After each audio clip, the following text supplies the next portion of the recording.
જે રીતના શું કહેશો મણિપુરની ઘટનાને લઈને? તમે જો કે છેલ્લા 1.5 વર્ષથી ભારતનું એક ઇમ્પોર્ટન્ટ અને અતુલ્ય રાજ્ય, જે 7 સિસ્ટર્સનું એક ઇમ્પોર્ટન્ટ રાજ્ય કહેવાય એવું મણિપુર સળગી રહ્યું છે. જ્યારે મણિપુરમાં કોઈ પણ મોટી ઘટના થાય છે ત્યારે દેશના પ્રધાનમંત્રી વિદેશમાં સભાઓ યોજતા હોય છે. એક તરફથી ભારતીય જનતા પાર્ટીના નેતાઓ અને દેશના પ્રધાનમંત્રી વિશ્વ ગુરુ તરીકે પ્રસ્થાપિત કરવાની કોશિશ કરી વિશ્વમાં શાંતિની વાતો કરતા હોય, પરંતુ ભારતનું જે એક રાજ્ય સળગી રહ્યું હોય, તમે આ આંકડા જુઓ, બહુ ભયંકર આંકડા કે 1.5 વર્ષમાં 250 થી વધુ લોકોના મૃત્યુ થયા. તમે જુઓ કે 60,000 થી વધુ લોકો વિસ્થાપિત થયા.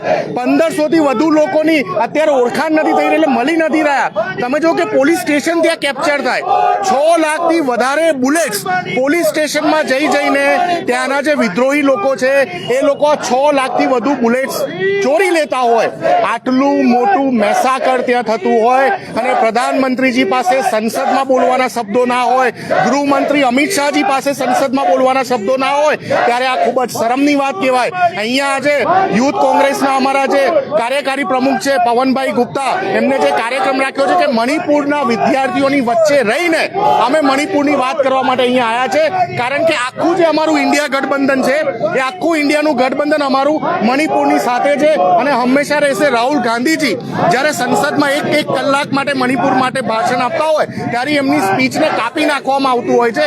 ભારત સરકાર મણિપુરને પોતાનું રાજ્ય નથી માનતી. પ્રધાનમંત્રી મોદીજી મણિપુરને ભારત દેશનું અગત્યનું રાજ્ય નથી માનતી અને એટલા માટે મણિપુર માટે ચૂપ બેઠા છે. ચોક્કસથી દર્શક મિત્રો, યુથ